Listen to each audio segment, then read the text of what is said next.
Dawn on the Eastern Front comes quietly. Frost lies on the fields, the air is still, the horizon a dim gray line. No long lines of heavy tanks, no armored spearheads, only a few low shapes pressed close to the earth, barely higher than a standing man. These are sturmgeschutz assault guns with no turrets and no towering silhouettes, crewed not by tankers, but by artillerymen. In the months ahead, vehicles like these will account for more destroyed enemy tanks than many of the celebrated Panzers whose stories usually fill the history books. How did an artillery vehicle without a turret become one of the most effective tank killers of the war? Why did commanders increasingly call on StuGs when they needed enemy armor stopped, often trusting them more than classic turreted tanks? If you like this kind of historical story, don't forget to like the video and subscribe.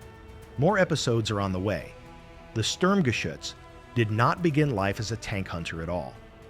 In the 1930s, German planners looked back at the bitter experience of the First World War and concluded that infantry needed close, mobile gun support. Field artillery was powerful, but slow to move and often could not see the exact target. Tanks were still relatively new and expensive. The proposed solution was an armored vehicle carrying a gun in a fixed superstructure instead of a rotating turret, able to follow infantry, destroy bunkers, and engage enemy strongpoints by direct fire. This became the StuG III, based on the reliable Panzer III chassis. The turret was removed, and in its place, engineers built a low, armored casemate that housed a 75mm gun. Early models carried a short-barreled weapon optimized for high explosive shells. StuG batteries were organized under the artillery rather than the armored forces, and their crews were trained as gunners first, tankers second. Their duty, during the campaigns in France and the Balkans, was to move with the infantry, take up covered positions, and deliver precise fire on machine gun nests, fortifications, and other point targets. From the beginning, several key features stood out. The StuG was lower than most tanks of its day, presenting a smaller target. Its frontal armor was adequate for the period, and the fixed mounting of the gun made it stable and accurate. In those early years, nobody imagined that these qualities would later make the vehicle a specialist in tank destruction. At that stage, it was an assault gun in the literal sense, a weapon to support assaults on fortified positions. The rapid campaigns of 1939-1941 hid deeper challenges. When German forces advanced into the Soviet Union in 1941, they encountered the new T-34 medium tank and the heavier KV series. These vehicles, with their thicker armor and powerful guns, could resist many of the weapons that had been sufficient against earlier opponents. The short-barreled StuG, designed mainly to fire explosive shells, struggled to penetrate the armor of these new tanks at useful ranges. The response was to upgrade the assault gun rather than abandon it. Beginning in 1942, the StuG III was fitted with a longer 75mm gun, first the L-43 and later the L-48. These weapons had much better armor-piercing performance. With that change, the StuG gained a second identity. It could still support infantry with high explosive fire, but it could also engage enemy tanks frontally at typical battle ranges. Step by step, the assault gun turned into an effective tank destroyer, even though its official designation did not change. As the war went on, the StuG's simplicity became one of its greatest strengths. Without a turret, it needed fewer complex parts and less machining time. Factories could take existing Panzer III chassis and turn them into assault guns, an advantage in an economy under growing pressure. It was cheaper and faster to build a StuG than a new turreted tank, so large numbers reached the front even as shortages and bombing increased. The more StuGs arrived, the more roles they took on. Originally assigned to support infantry divisions, they were soon used as mobile anti-tank reserves.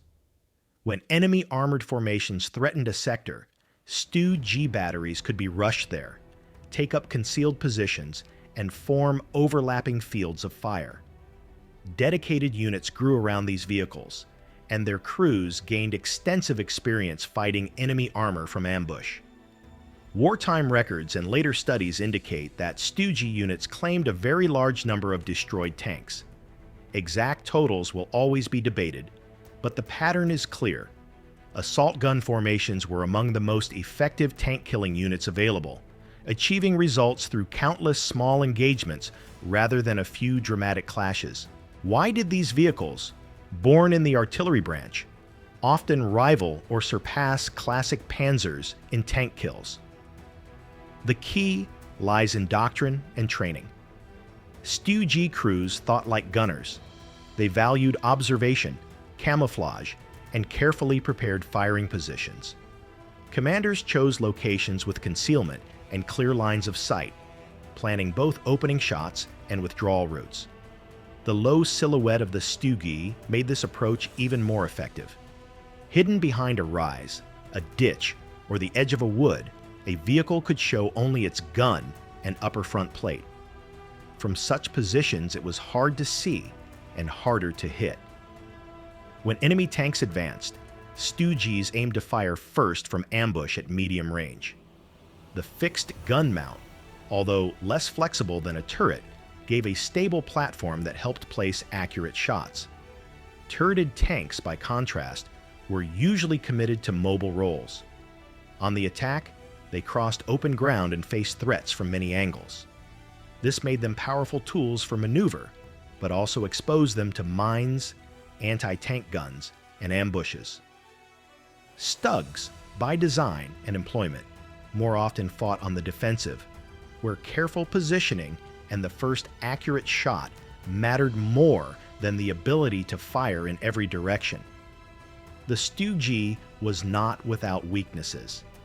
In close quarters fighting, especially in towns and forests, the lack of a turret could be a handicap. Its armor was strongest at the front, so when enemy units approached from the sides or rear, losses could be heavy. Yet in the defensive battles of the later war years, its strengths matched the task it was given. It was low, relatively economical to build, adequately protected in front, and armed with a gun capable of defeating most contemporary tanks at typical ranges. Above all, it was employed in a way that suited its design, not as a charging spearhead, but as a patient, concealed defender. Some StuGs continued to serve in other countries after 1945, extending the career of this unglamorous but influential vehicle. In the end, the artillery advantage of the StuG grew from simple elements: a straightforward vehicle, an effective gun, and crews trained to use terrain, concealment, and coordination. The story offers a broader lesson. The most famous or visually impressive weapons are not always the ones that carry most of the burden. Often, it is the quiet, utilitarian systems, produced in large numbers and used with discipline, that shape events. If you enjoyed this story and would like to hear more tales from history, consider leaving a like, subscribing to the channel, and turning on notifications so you do not miss the next journey into the past.